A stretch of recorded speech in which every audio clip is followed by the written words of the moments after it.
Before Amityville, before the Conjuring, before ghost hunters carried cameras into dark hallways and asked empty rooms to speak, there was a farm in Tennessee where something unseen scratched inside the walls. It whispered from the corners. It pulled blankets from sleeping children. It laughed at prayers. It sang hymns. It cursed.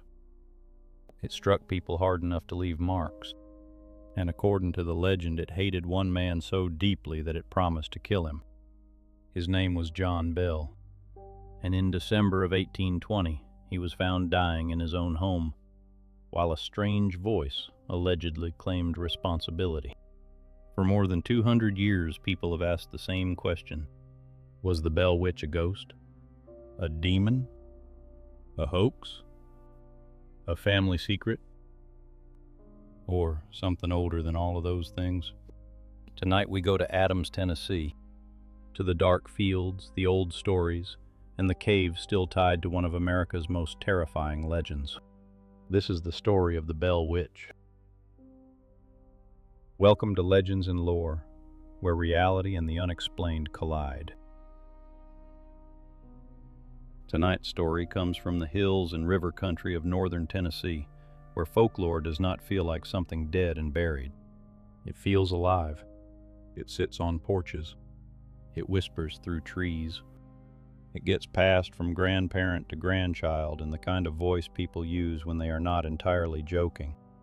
And few American ghost stories have lasted as long, spread as far, or inspired as much uneasy fascination as the Bell Witch. But to understand the legend, we have to start before the scratching. Before the voices, before the thing in the walls. We have to begin with the Bell family.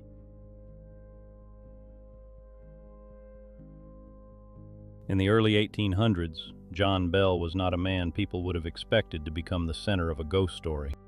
He was a farmer, a husband, a father, a landowner. He and his wife Lucy had moved their family from North Carolina into Middle Tennessee, settling near what is now Adams in Robertson County. At the time, this was frontier country. The land was beautiful, but it was not gentle. It was a place of dense woods, open fields, river bottoms, long dark nights, and neighbors who were close enough to know your business but far enough away that a scream in the night might still go unanswered. John Bell became a respected man in the community. He was prosperous by the standards of the time. He had land, he had children, he had standing. The Bell farm should have been a place of work, family, and ordinary hardship. But according to legend, sometime around 1817, something began to change. At first, it did not come as a voice. It came as a shape. One version of the story says John Bell was walking through his cornfield when he saw a strange animal, unlike anything he had seen before. It had the body of a dog, the head of a rabbit, or at least that is how some versions describe it. A thing that should not exist, standing on the edge of ordinary life. Bell raised his gun and fired. The creature vanished. No blood. No body. No track. Just silence. And that might have been the end of it. A strange sight in a field. A story told once at supper and then forgotten. But soon after, the Bell family began hearing noises around the house. Scratching. Knocking. Gnawing. Sounds like rats in the walls. Except louder. Heavier. More deliberate. At night, something seemed to move outside the home. Something clawed at the doors. Something dragged itself across the floorboards. Then came the sound of wings. Then chains. Then choking. The family searched for causes. Animals. Loose boards. Branches scraping the roof. But nothing explained it. And then the disturbances moved inside.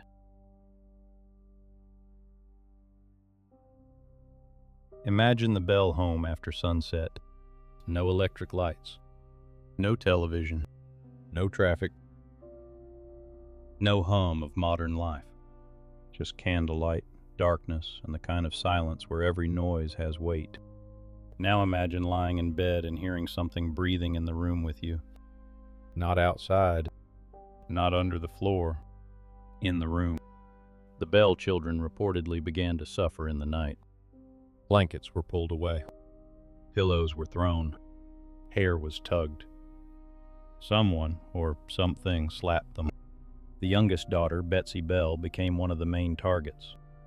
Betsy was still a girl when the haunting began, and the stories say the entity was especially cruel to her.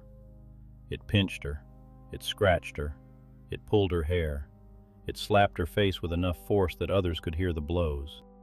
No one could see the attacker, but the results, according to the legend, were visible. Red marks, swelling, fear. Soon, the Bell family could no longer pretend this was just noise. They were being watched, toyed with, attacked. And whatever was in the house seemed to be growing stronger. Then the noises became murmurs. The murmurs became whispers. The whispers became words. At first, the voice was faint, a sound just beyond understanding, like someone speaking from under the floor, or through the walls, or from the dark space behind the bed. But over time, the voice became clearer. It could answer questions. It could repeat sermons. It could sing hymns. It could quote scripture. It could insult visitors. It could reveal private conversations it had no ordinary way of knowing. And eventually, the thing that had entered the Bell home had a name. Kate. Or, as many came to know her, the Bell Witch.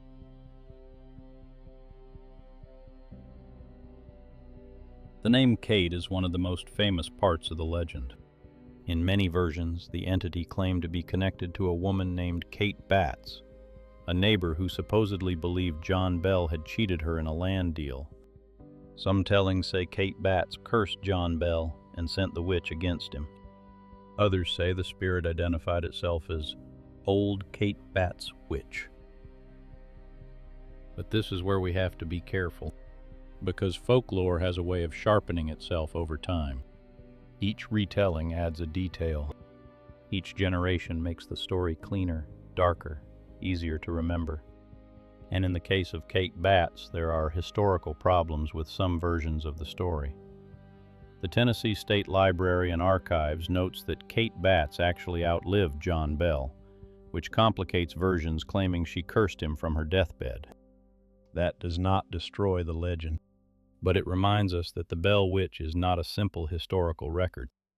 It is a living story, a mixture of family memory, local fear, religious belief, rumor, possible exaggeration, and maybe something else, something harder to name.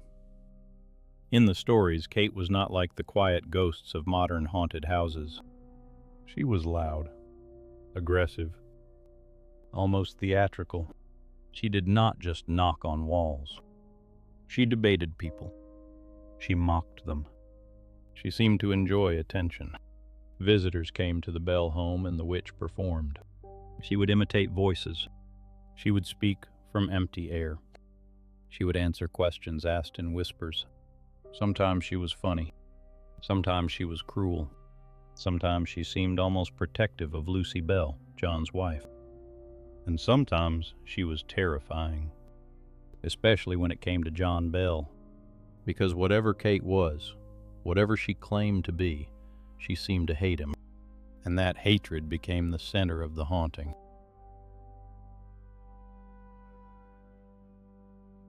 John Bell was not merely frightened by the witch. According to the legend, he was physically tormented. He developed strange symptoms. His tongue would swell. His face would twitch. He had trouble speaking. He suffered seizures or choking spells, depending on the version of the story. And through it all, the voice mocked him. Kate called him names. She threatened him. She promised she would bring him down. The haunting was no longer just a strange occurrence on the family farm. It became a battle. A war between an invisible force and one aging man. The Bell home drew attention from neighbors, ministers, skeptics, and the curious. People came to witness the disturbances for themselves. Some reportedly left convinced. Others may have suspected trickery. But the story kept growing. Because the thing about the Bell Witch legend is that it does not behave like a single ghost story. It behaves like a community event. The haunting was not hidden away in one bedroom. It spilled outward. It moved through the family. It entered local conversation. It attached itself to the landscape. And once a story like that takes root, it becomes very difficult to kill. One of the most famous parts of the legend involves a visitor who would later become one of the most famous men in American history, Andrew Jackson. According to popular versions, Jackson and his men came to the Bell farm to investigate the witch. On the way, their wagon allegedly stopped moving, as though held by an unseen force. Then a voice called out, telling them they could pass. Later, at the Bell home, one of Jackson's men supposedly claimed to be a witch hunter. The witch did not appreciate this. The story says the man was humiliated, beaten, or chased away by the unseen entity. Jackson, according to legend, left convinced that he had encountered something beyond explanation. It is a great story, maybe too great, because historians and skeptics have pointed out that there is little solid evidence Andrew Jackson actually visited the Bell farm during the haunting. And this matters. Not because it makes the Bell Witch boring, but because it shows how legends grow. A haunting becomes more powerful when famous names enter the story. A local ghost becomes a national myth. And once Andrew Jackson is said to have faced the witch becomes bigger than Adams, Tennessee. She becomes American folklore. Still, famous visitor or not, the central story remained the same. The Bell family believed something had come into their home, and it wanted John Bell dead.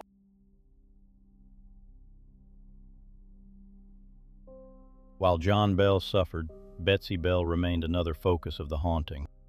And one part of her story feels less like a ghost tale and more like a tragedy. Betsy fell in love with a young man named Joshua Gardner. By many accounts, the two were engaged or intended to marry. But Kate hated the match. The entity reportedly harassed Betsy relentlessly, demanding that she end the relationship. Why? That depends on the version. Some suggest Kate simply wanted to control Betsy. Some suggest family tensions were involved. Some see this as one of the most suspicious parts of the story. Because if you strip away the supernatural, you are left with a young woman being pressured to break off an engagement while her household is in chaos. Was the witch a convenient voice for someone else's wishes? Was Betsy caught in the middle of a family conflict? Was the haunting, at least in part, a way for hidden tensions to speak out loud? Or did something unseen truly attach itself to her and decide that Joshua Gardner had to go? Whatever the truth, the legend says Betsy eventually gave in. She ended the engagement, and after that, Kate's attacks on her reportedly eased. That detail is one of the reasons the Bell Witch story remains so unsettling. The entity does not behave like a random haunting. It has opinions, preferences, targets, grudges. It negotiates. It punishes. It rewards. It feels less like a ghost trapped in a house, and more like an intelligence, a cruel one. By 1820, John Bell's health had declined. The man who had once built a prosperous life on the Tennessee frontier was now weak, tormented, and shadowed by a voice that claimed it would kill him. Then, in December, the story reached its darkest point. John Bell was found in a strange condition, unable to wake. Near him, according to the legend, the family discovered a small vial containing an unknown liquid. When the liquid was tested on a cat, the animal reportedly died. The conclusion, in the legend, was horrifying. John Bell had been poisoned, and Kate claimed responsibility. Some versions say the witch laughed. Some say she sang. Some say she openly declared that she had finally gotten him. John Bell died on December 20th, 1820. At his funeral, the legend says Kate did not remain silent. She sang, loudly, mockingly.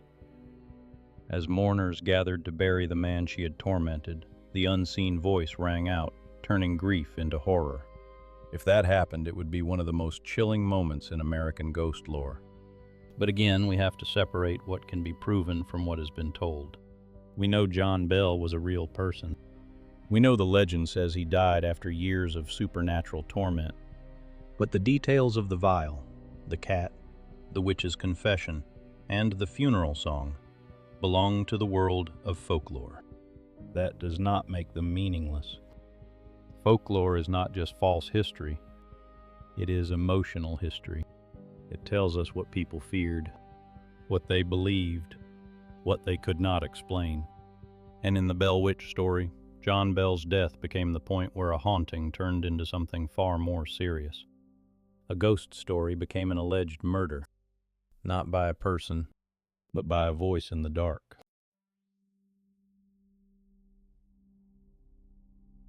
After John Bell's death, the witch did not simply disappear, at least not immediately. According to many versions, Kate remained for a time. She continued to speak. She visited neighbors. She made predictions. She claimed she would leave and return years later. In some versions, she came back to members of the Bell family. In others, her presence shifted away from the home and into the surrounding land. The cave nearby became part of the legend. Today, the Bell Witch Cave is one of the physical places most strongly associated with the story. And that matters, because a ghost story becomes more powerful when you can visit it. When you can stand in a dark opening in the earth and imagine a voice coming from somewhere deeper inside. When you can walk the land and think, this is where it happened, or where people say it happened. That is the strange power of the Bell Witch legend. It is both history and atmosphere, both place and story, both tourism and terror. You can look at it skeptically and see a rural legend shaped by family tensions, illness, religious imagination, social pressure, and decades of retelling. Or you can look at it another way. You can see a family who experienced something they could not explain, something that entered their home, spoke with intelligence, tormented a child, attacked a father, and became attached to the land itself. The Bell Witch does not give us easy answers, and maybe that is why she has lasted.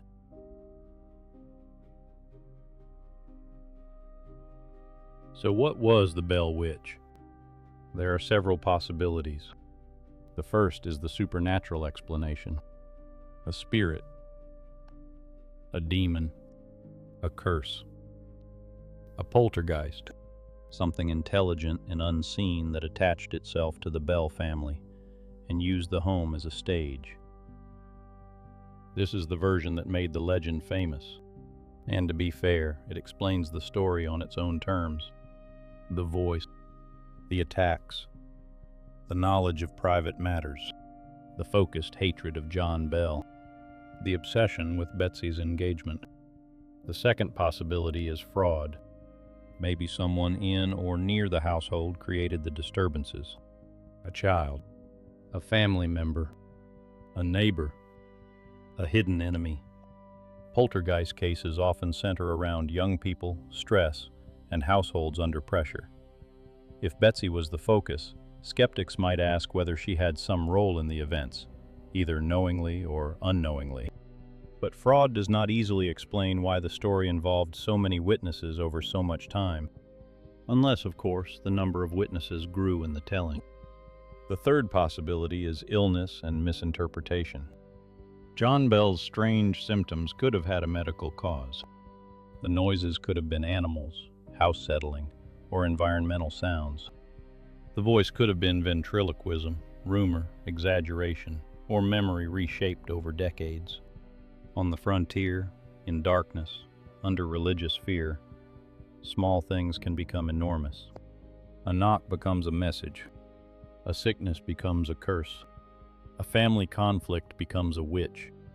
The fourth possibility is that the truth is not one thing. Maybe there were strange noises. Maybe John Bell was sick. Maybe Betsy was under emotional pressure. Maybe neighbors exaggerated. Maybe later writers added dramatic details. Maybe Kate Batts became attached to the story because every haunting needs a villain people can name. And maybe, somewhere inside all of that, there was something genuinely unexplained. That is often how legends work. They are not always invented from nothing. Sometimes they grow around a seed, a sound, a death, a fear, a secret. Something happened on or near the Bell farm. The question is what? More than 200 years later, the Bell Witch still has not left Adams, Tennessee. Not really. She lives in books, in whispered stories, in ghost tours, in the cave, in the dark spaces between history and folklore. Maybe she was a demon. Maybe she was a hoax. Maybe she was a family tragedy wearing a supernatural mask. Or maybe the most frightening possibility is this. Something came to the Bell farm. Something that could speak. Something that could hate. Something that knew exactly where to hurt the people inside that house. And when John Bell finally died, the story says the voice did not weep. It sang. So tonight, when the house gets quiet, when the floorboards shift, when something taps once from inside the wall, ask yourself, is it just the old wood settling? Or is something trying to be heard? I'm David, and this has been Legends and Lore. If you believe the Bell Witch was more than a legend, tell me why in the comments. And if you think there is a darker human secret buried inside this story, I want to hear that too. Until next time, keep your lantern lit, and don't answer every voice that calls from the dark.